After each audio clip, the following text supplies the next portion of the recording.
Hello, কেমন আছো তোমরা সবাই? আমি ভালো নেই। কারণ আমার এই চোখের নিচগুলো পুরো ফুলে গেছে।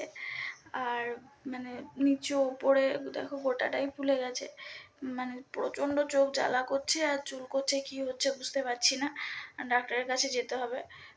তো আজকে তো হবে না, আজকে বুধবারে বসে ডাক্তারবাবু।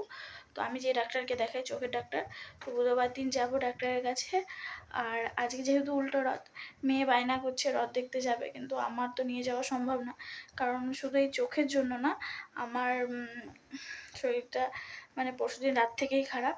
মানে একটু প্রবলেম হয়ে গেছিলো, তো কালকে সারা রাত মানে দিন রাত উঠতে পারিনি বিছানা থেকে। আজকেও সারাদিন শুয়েছিলাম। ওই রকমই একটু ওই সেদ্ধ পোড়া টাইপের রান্না হয়েছে, মানে যেটুকু পেরেছি। কালকে তো সব বাইরে থেকে খাবার আনিয়ে খেয়েছিল। আর রাতে যাই হোক ঘরে কিছু হয়েছিল, আজকেও এরকম সেদ্ধ হলো ঘরে। তো সেটাই খাওয়া হয়েছিল, মেয়েও খেয়েছে, আমিও একটু খেয়েছি, যদিও খেতে পাচ্ছি না, একদমই খেতে পাচ্ছি না। তো তাই কষ্ট করে একটু খেয়ে নিয়েছিলাম। আর এদিকে ওষুধ চলছে, তারপরে আবার এই চোখটা নিয়ে প্রবলেম হচ্ছে। মানে কী যে হচ্ছে কিছুই বুঝতে পারছি না। তো মেয়ে বলছিল মা হ্রদ দেখতে যাবে, কারণ বাইরে রাস্তায় হ্রদ বেরিয়েছে অনেক ছোট ছোট পুচকাদের। তো সেই হ্রদগুলোই দেখতে যাব। তো আমি জাস্ট মেয়েকে রেডি করে দিয়েছি, একটা জামা পরিয়ে দিয়েছি, আর আমি নাইটিটা চেঞ্জ করে নেব। চেঞ্জ করে একটা এই শাড়িটা পরবো। এটা খুব সফট এই শাড়িটা, আর গরম যেহেতু আজকে ভালোই গরম রেখেছে, সেহেতু এই শাড়িটাই পরবো। আর এই ব্লাউজটা পরবো। এই শাড়িটার সঙ্গে এই ব্লাউজটা কেনা হয়েছিল পরার জন্য। তো এই ব্লাউজটা খুব কমফোর্টেবল, আমার খুব ভালো লাগে। তো এই দুটোই পরবো, পরে জাস্ট একটু রাস্তার সামনে যাব, মেয়েকে রথ দেখাবো, চলে আসবো। এই তো শাড়ি পরে নিয়েছি, এবার যাব মেয়েকে নিয়ে। পুরো রোগী রোগী লাগছে, কেমন যে লাগছে চোখ মুখগুলো। চলো মেয়েকে নিয়ে যাই, এবার অন্ধকার হয়ে আসছে। বাচ্চাদের এই রথগুলো বোধহয় মাঠের দিকটায় আছে, মানে বাড়ির সামনে একটা মাঠ আছে, ওই মাঠের দিকটায় হয়তো ওরা সব এখানেই দাঁড়িয়েছে, আওয়াজ পাচ্ছি। তো চলো এসে কথা হবে। তারপরে চলে এসেছি।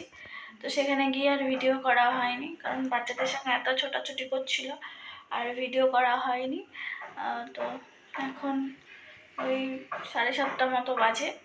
দুষ্টুমি করছে, বই নিয়ে বসতে বলছি, বই নিয়েও বসেনি, প্রচণ্ড দুষ্টুমি করছে।